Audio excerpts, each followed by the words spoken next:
Chapter 2 class 6 food components. Dear student, आज का chapter बहुत ही इंपॉर्टेंट एंड इंटरेस्टिंग चैप्टर है, क्योंकि फूड कंपोनेंट्स के बारे में हम बहुत कुछ पहले से भी जानते हैं, तो बहुत मज़ा आने वाला है। Let's begin.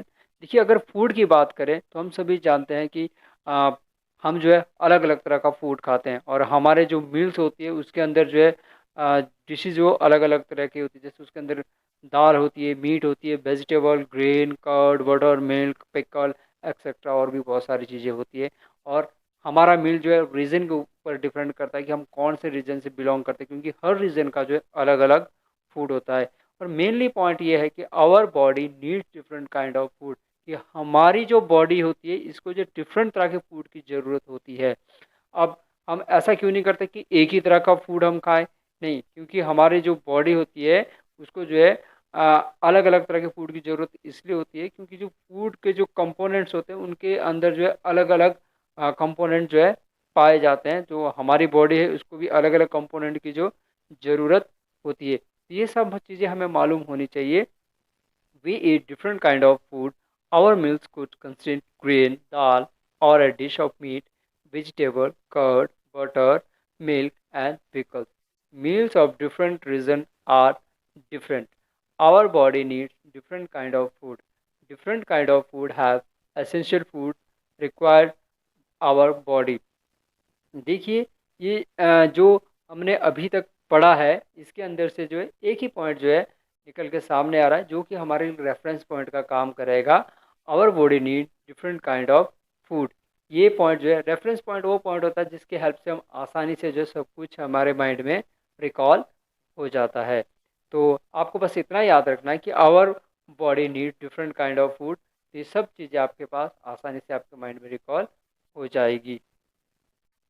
अब सवाल ये उठता है कि what do different food atom contain. हमने देखा था कि हमारी बॉडी के जो है अलग अलग तरह फूड की ज़रूरत होती है। तो क्वेश्चन ये है कि जो फूड हम अलग अलग तरह का फूड खाते हैं उसके अंदर ऐसा क्या है जो अलग अलग है। तो our food item have ingredients that contain some component, and these component are called nutrients. देखिए, जो हमारा फूड आइटम होती है उसके अंदर जो है वो इंग्रेडिएंट्स होते हैं। इंग्रेडिएंट्स का मतलब होता है कि जब हम किसी डिश को बनाते हैं तो उसके वो बहुत सारी इंग्रेडिएंट्स से मिलकर बनी होती है। फॉर एग्जांपल के लिए अगर आप दाल बनाते हो, दाल के लिए आपको पानी चाहिए होता है, आपको स्पाइसेस चाहिए होते हैं, टर्मिक चाहिए होती है, आपको धनिया धनिया पाउडर चाहिए होता है, एंड मेनी अदर थिंग्स भी। जो इन सबको हम क्या कहते हैं? इंग्रेडिएंट्स कहते हैं। और जो ये इंग्रेडिएंट्स होते हैं इनके अंदर जो है अलग अलग कंपोनेंट पाए जाते हैं, और इन कंपोनेंट को जो हम न्यूट्रिएंट्स कहते हैं। तो हमारी बॉडी को जो है अलग अलग न्यूट्रिएंट्स की ज़रूरत होती है, और ये न्यूट्रिएंट्स होते हैं carbohydrate, protein, fats, vitamin, minerals, और आपके जो इनके अलावा फाइबर एंड वाटर भी आता है, जो जिनको हम रफेज फूड भी कहते हैं। तो अब आप समझ गए होंगे कि जो फूड होता है वो डिफरेंट तरह का जो फूड होता है उसकी हमें क्यों ज़रूरत होती है। क्योंकि हमें जो है मेनली, जो कि आपका सेकेंड पॉइंट भी यहाँ पे निकल के आ रहा है, तो आपको इतना आपको जो ये आपके जो न्यूट्रिएंट्स है इनको याद रखना पड़ेगा कि हमारे फूड के अंदर जो है कार्बोहाइड्रेट पाया जाता है, प्रोटीन पाया जाता है, फैट्स पाया जाता है, विटामिन पाया जाता है, मिनरल्स पाया जाता है, और इसके अलावा जो है फाइबर और वाटर, जो कि रफेज फूड है। इस बारे में हम अब एक एक करके डिटेल में जानेंगे। तो हम जानते हैं कि ये जो आपने न्यूट्रिएंट्स अभी देखे थे ये हमारी बॉडी के लिए क्यों ज़रूरी है, या हमारी बॉडी के लिए क्या करते हैं। तो next point is, what do various nutrients do for our body. First one is carbohydrate. सबसे पहले हम कार्बोहाइड्रेट के बारे में जानते हैं। जो कार्बोहाइड्रेट है वो एक एनर्जी गिविंग फूड है। कार्बोहाइड्रेट से जो है हमारी बॉडी को एनर्जी मिलती है, और इसके जो सोर्स है वो स्वीट पोटैटो हो गया, potato, sugar cane, wheat, rice, mango etcetera, ये सब जो इसके सोर्स है। तो ये जो आपके सोर्सेज है इनको आपको याद रखना पड़ेगा। तो let's write down carbohydrate. Carbohydrate provide energy to our body. It is called energy giving food. Some source of carbohydrate: sweet potato, sugar cane, wheat, rice, mango, etc. आपको बस इतना सा याद रखना है कि जो कार्बोहाइड्रेट है वो एनर्जी गिविंग फूड है, तो ये आपके लिए रेफरेंस पॉइंट का काम करेगा। Next one is protein. जो प्रोटीन है वो हमारी बॉडी की ग्रोथ में और बॉडी की रिपेयर में जो काफ़ी हेल्प करता है, क्योंकि प्रोटीन से हमारी बॉडी की ग्रोथ होती है, तो इसलिए इसको जो बॉडी बिल्डिंग फूड भी कहा जाता है। और इसके जो सोर्सेज है, मेन सोर्सेज है, वो आपका एग हो गया, meet, fish, milk, ghee, nuts etcetera. तो आपको जो है प्रोटीन के बारे में जब आप लिखोगे तो आप लिखोगे proteins are needed for growth and repair of our body. It is called body building food. Some sources of protein are egg, meat, fish, milk, ghee, nuts etcetera. अगर हम नेक्स्ट न्यूट्रिएंट्स की बात करें तो नेक्स्ट वन इज फैट। और fat जो है वो कार्बोहाइड्रेट की तरह ही एनर्जी गिविंग फूड है। अगर हम बात करें कि अगर हम सेम अमाउंट में कार्बोहाइड्रेट और फैट्स के जो कंपोनेंट्स को लेते हैं, तो दोनों से की अगर कंपेयर किया जाए तो फैट से जो है ज़्यादा एनर्जी निकलती है। और जो फैट के आपके जो सोर्सेज है वो ऑयल होता है, nuts, seed, fatty fish etcetera, ये सब है फैट के आपके सोर्सेज होते हैं। तो लिखते हैं fats also give us energy. In fact fat give us more energy as compare to the same amount of carbohydrate. It is also called energy giving food. Some sources of fats are oil, nuts, seed, fatty fish, etc. अब हम जो next हमारा जो nutrients है वो vitamin है। तो vitamin की अगर बात करें तो ये जो है हमारी आइज़ को, बोन्स को, टीथ को और जो हमारे गम्स वगैरह होते हैं उनको हेल्दी रखता है। ये एक्चुअली हमारी बॉडी को बहुत सारी डिसीज से बचाता है, और इसलिए जिसको हम इसको हम प्रोटेक्टिव, आप जैसे हमने प्रोटेक्टिव फूड भी कहते हैं। जैसे हमने देखा था जो कार्बोहाइड्रेट और फैट्स है वो आपका एनर्जी गिविंग फूड हो गए, आपका जो प्रोटीन हो गया वो आपका बॉडी बिल्डिंग फूड हो गया। तो जो विटामिन है वो आपके लिए जो है प्रोटेक्टिव फूड है। तो vitamin help in protective our body against disease. Vitamin also help in keeping our eyes, bone, teeth and gums healthy. Vitamin A, vitamin C, vitamin D, vitamin E and K are different kind of vitamin. देखिए vitamin जो अलग अलग तरह के होते हैं। अब there is also group of vitamin and vitamin B complex. ठीक है, जो विटामिन होते हैं इनका एक ग्रुप भी होता है और उस ग्रुप को जो हम बी कॉम्प्लेक्स कहते हैं। अब हम देखते हैं कि जो विटामिन ए के सोर्स क्या है। अगर हम विटामिन ए की बात करें तो विटामिन ए हमें जो है मिल्क में मिलता है, फिश के अंदर पाया जाता है, कैरेट के अंदर एक्सेट्रा, और बहुत सारी बातों के लिए पाया जाता है। और विटामिन आई जो क्या करता है, देखिए हमारी आईज और स्किन को जो है केयर करता है। अगर विटामिन बी की बात करें, उसके सोर्स की बात करें, तो विटामिन बी जो है वो हमें बनाना से मिलता है, लीवर से मिलता है, मिल्क से मिलता है, बीन से मिलता है और एक्सेट्रा, और भी इसके बहुत सारे सोर्सेज है।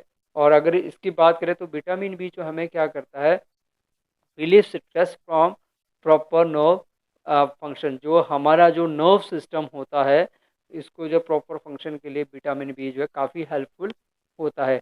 अगर विटामिन सी के सोर्स की बात करें तो विटामिन सी जो है ऑरेंज से मिलता है, टोमेटो से मिलता है, गुआवा एक्सेट्रा और भी चीज़ों से मिलता है। और विटामिन सी जो है क्या करता है, बहुत सारी जो फाइट अगेंस्ट मैनी डिसीज़। अब विटामिन डी के सोर्स की बात करें, milk, butter, egg, fish etcetera, और ये जो कैल्शियम बोन और टीथ को जो है हेल्दी रखता है। अब हम बात करते हैं मिनरल्स की। देखिए जो मिनरल्स है वो हमारी बॉडी के लिए बहुत कम अमाउंट में जो इसकी ज़रूरत होती है। Each one is essential for proper growth of body and to maintain food health. देखिए जो वैसे तो जो आपके मिनरल्स होते हैं हमारी बॉडी को इनकी बहुत कम मात्रा में ज़रूरत है, लेकिन बहुत ज़रूरी होती है जिससे कि हमारी बॉडी जो ये हेल्थ बहुत अच्छी बनी रहे। अब some sources of different minerals are, और अब हम जो मिनरल्स होते हैं, जो अलग अलग मिनरल्स है, जैसे हम यहाँ पर बात करेंगे आयोडीन की, फास्फोरस की, आयरन की, कैल्शियम की। तो इसके जो सोर्सेज है, जो आयोडीन का सोर्स है वो आपकी फिश है, सॉल्ट है, चीज़ है। और अगर हम फास्फोरस की बात करें तो उसके जो सोर्स है बनाना, मिल्क, बीन एक्सेट्रा है। आयरन की बात करें तो लीवर, एप्पल, पालक एक्सेट्रा। कैल्शियम की बात करें तो मिल्क, एग एक्सेट्रा, ये जो सब है मिनरल के सोर्सेज है। अब हमने देखा था जो छठा जिसकी हमने बात की थी, जिसको हम फाइबर फूड भी कहते हैं, तो देखिए उसके बारे में अब हम जानते हैं। देखिए जो हमारी बॉडी होती है इसको डाइटरी फाइबर या वाटर की जो है ज़रूरत रहती है। और इसको ही जो हम रफेज के नाम से भी जो है जानते हैं। और ये रफेज जो होते हैं, ये हमारी बॉडी को कोई न्यूट्रिएंट तो प्रोवाइड नहीं करता है, लेकिन ये हमने हमने जो अब न्यूट्रिएंट्स वगैरह लिए, एक्चुअली ये डाइजेस्ट का काम करता है। उन न्यूट्रिएंट्स को जो है वो हमारी बॉडी इजीली डाइजेस्ट कर पाए, तो उसको ये काफ़ी हेल्पफुल रहता है। तो हम इसके बारे में लिखेंगे, our body needs dietary fibers and water. Dietary fibers are also known as roughage. Roughage, provide any nutrient to roughage does not provide any nutrient to our body, but it is an essential component of food. It helps our body get rid of undigested food. Main source of roughage are whole grain pulses, potato, fresh food and vegetable. जो roughage है, देखिए मैं पहले ही बता चुका हूँ कि roughage जो हमारे बॉडी के लिए कोई न्यूट्रिएंट तो प्रोवाइड नहीं करता है, लेकिन ये डाइजेस्टिंग सिस्टम में बहुत हेल्प करता है, जिससे हम आसानी से जो हमारी बॉडी के अंदर जो वेस्ट मटेरियल होता है उसको उसको जो है बॉडी से बाहर निकालने में काफ़ी हेल्पफुल रहता है। और इसके जो मेन सोर्सेज है, तो इसके मेन सोर्सेज पल्सेज हो गया, पोटैटो, फ्रेश फ्रूट, वेजिटेबल वगैरह हो गए। अब अगर हम वाटर की बात करें, तो water help our body to absorb nutrient from food. जो वाटर है वो हमने जो न्यूट्रिएंट्स लिया है, हमारी बॉडी जो वाटर की हेल्प से जो है न्यूट्रिएंट्स को एब्जॉर्ब कर लेती है। It also help in throw out some waste from body as urine and sweat. और आप सभी अच्छी तरह से जानते हो कि वाटर जो हमारी बॉडी से जो है मतलब स्वेट की तरह, पसीने की तरह और यूरिन की तरह जो बहुत सारे वेस्टेज को भी जो है हमारी बॉडी से बाहर निकाल देता है। अब हम अगर अगले पॉइंट की ओर चलते हैं, तो बहुत ही इंपॉर्टेंट पॉइंट है जिसको हम बैलेंस डाइट कहते हैं। और बैलेंस डाइट जो है क्या होती है, एक्चुअली आपको अभी तक हमने जो पढ़ा है उससे आपको पता चल गया कि हमारी बॉडी, आपने देखा था कि हमारी बॉडी को डिफरेंट तरह की फूड की जो है ज़रूरत होती है, ताकि हमारी बॉडी जो है हेल्थी रह सके, क्योंकि डिफरेंट तरह के न्यूट्रिएंट जो अलग अलग तरह के जो है आपको कंपोनेंट्स प्रोवाइड करते हैं। तो बैलेंस डाइट का मतलब ये है कि हमारी डाइट के अंदर जो है वो सभी न्यूट्रिएंट्स होने चाहिए जिसकी हमारी बॉडी को ज़रूरत है। कहने का मतलब कि कार्बोहाइड्रेट भी होना चाहिए, प्रोटीन भी होना चाहिए, आपका फैट्स भी होना चाहिए, विटामिन्स होने चाहिए, मिनरल्स होने चाहिए, और रफेज वगैरह, ये सब जो हमारे बैलेंस डाइट के अंदर जो है होना चाहिए। अब बैलेंस डाइट की हम अगर डेफिनेशन की बात करें, our diet has all the nutrients that our body needs in right quantity along with adequate amount of protein and water is called balanced diet। तो ये आपको डेफिनेशन जो आपको ये लिखनी पड़ेगी।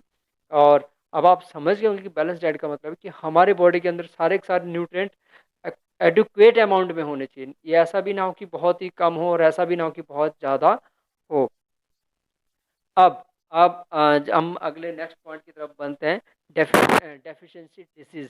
डेफिशिएंसी डिसीज़ जो आपने अभी तक पढ़ा है आपको ऐसे ही पता चल जाएगा, क्योंकि अगर हम बैलेंस डाइट नहीं करेंगे, और मान लीजिए हमारे बॉडी के अंदर जो काफ़ी लंबे समय तक अगर कोई न्यूट्रिएंट्स रेगुलरली रेगुलरली नहीं मिल पाया, तो हमारे बॉडी के अंदर उस चीज़ की डेफिशिएंसी हो जाती है, और हमें जो है अलग अलग तरह की बीमारियों का सामना करना पड़ सकता है। तो डेफिशिएंसी डिसीज़ के बारे में जब हम लिखेंगे, तो डेफिशिएंसी ऑफ वन और more nutrients is our food for a long time may cause certain disease and disorder in our body. देखिए, जब काफ़ी लंबे समय तक जो है हमारी बॉडी को जो है किसी तरह के न्यूट्रिएंट्स की प्राप्ति नहीं न्यूट्रिएंट्स नहीं मिलेगा, तो हमारी बॉडी के अंदर या तो डिसीज हो जाएगी या फिर किसी तरह का डिसऑर्डर हो जाएगा। Disease that occur due to the lack of nutrients over a long period are called deficiency disease. अब ऐसी डिसीज जो किसी न्यूट्रिएंट की वजह से हमें, जो काफ़ी लंबे समय तक हमें नहीं मिला है, इस तरह के कारण जो डिसीज होती है उसको हम डेफिशिएंसी डिसीज कहते हैं। अच्छा, अब हम नेक्स्ट पॉइंट की तरफ चलते हैं। डेफिशिएंसी ऑफ प्रोटीन में cause swelling of face, discoloration of hair, skin disease, diarrhoea and effect growth. देखिए, आपको पता है कि अगर हमारी बॉडी को प्रोटीन नहीं मिलेगा, तो उसका इफेक्ट जो सबसे पहले तो हमारी ग्रोथ पे पड़ेगा, कि हमारी ग्रोथ जो है प्रोटीन की वजह से नहीं हो पा रही है, नहीं हो पाएगी। तो अगर हमारी बॉडी को प्रोटीन नहीं मिलता है, तो उसके कारण क्या हो जाता है कि हमारा फेस जो है वो स्वेल हो जाता है, उसके कारण वो सूज जाता है। और हमारे जो हेयर है वो भी मतलब या तो वाइट होना स्टार्ट हो जाएंगे या फिर जो निकलना स्टार्ट हो जाएंगे। बहुत सारी स्किन डिसीज वगैरह हो जाएगी, डायरिया हो जाएगा, डायरिया आदि जो है इसकी वजह से हो जाएगा। अब अगर हम कार्बोहाइड्रेट की बात करें कि अगर हमें कार्बोहाइड्रेट की और प्रोटीन दोनों ना मिल पाए, deficiency of both carbohydrate protein may stop person growth completely. अगर हमें जो है कार्बोहाइड्रेट और प्रोटीन दोनों अवेलेबल ना हो पाए तो जो बॉडी की ग्रोथ है पूरी तरह से रुक जाएगी। He became very lean and thin. जो जिसको ये चीज़ कार्बोहाइड्रेट जिसको जो कार्बोहाइड्रेट प्रोटीन एडुकेट मात्रा में नहीं मिलेंगे तो वो बहुत ही लीन मतलब पतला, लीन दुबला पतला हो जाएगा। And so weak that he may not even to able to move. वो इतना वीक हो जाएगा कि शायद वो अपने एक जगह से दूसरी जगह तक हिल भी ना पाए, क्योंकि हमारे बॉडी को जो है एनर्जी गिविंग फूड आपका कार्बोहाइड्रेट और ग्रोथ के लिए जो है विटामिन की जरूरत होती है। अच्छा, third one is deficiency of different vitamin and minerals may also cause different disease like loss of vision. देखिए, अगर हमारे फूड के अंदर जो विटामिन की कमी रही या फिर मिनरल्स की जो डेफिशिएंसी रही, उसके कारण जो बहुत सारी डिसीज हो जाती है। जैसे कि अगर विटामिन ए नहीं मिलेगा तो लॉस ऑफ विजन हो जाएगा, उस आंखों से दिखाई देना जो है कम हो जाएगा। वेरी वेरी जो विटामिन बी की वजह से हो जाएगा, उसको भी विटामिन सी की वजह से, रिकेट्स, डी की वजह से, गोइट्रिया, आयोडीन की कमी से, और एनीमिया जो है आयरन एक्सेप्ट आयरन की जो है, इस तरह से अलग अलग विटामिन की कमी से जो है अलग अलग डेफिशिएंसी हो जाती है। तो ये सब आपको जो है लर्न याद रखनी पड़ेगी, क्योंकि बहुत ही इंपॉर्टेंट होती है। तो ये ध्यान रखिए, जो विटामिन ए है उसकी वजह से आपकी आइज़, विटामिन ए आपकी आइज़ को इफेक्ट करेगा। विटामिन बी के कारण जो आपको वेरी वेरी हो जाएगा। विटामिन सी के कारण आपको स्कर्वी हो जाएगा। विटामिन डी के कारण जब आपको रिकट्स हो गया। और आयोडीन का में से गोइट्रिया जो गले से रिलेटेड होता है वो हो जाएगा, और anaemia, iron etcetera.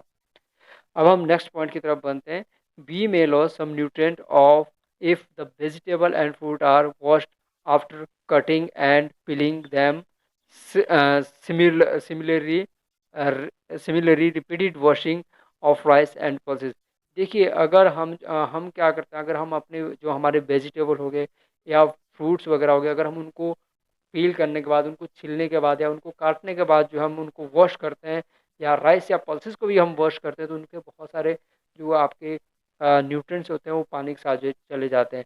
Vitamin C gets easily destroy by the heat during cooking. और विटामिन सी जो है, उसी तरह विटामिन सी जो है अगर हम जब कुक करते हैं तो उसके कारण जो विटामिन सी भी जो है डिस्ट्रॉय हो जाता है। So we should not cook the food too much. इसलिए हमें जो है जो हमारा जो फूड होता है उसको बहुत अधिक नहीं पकाना चाहिए, ताकि हमें जो है प्रॉपर मात्रा में जो हमें जो विटामिन्स होते हैं, जो न्यूट्रिएंट्स होते हैं, हमारी बॉडी को मिले। तो इसके साथ जो हमारा चैप्टर ख़त्म होता है। Thank you.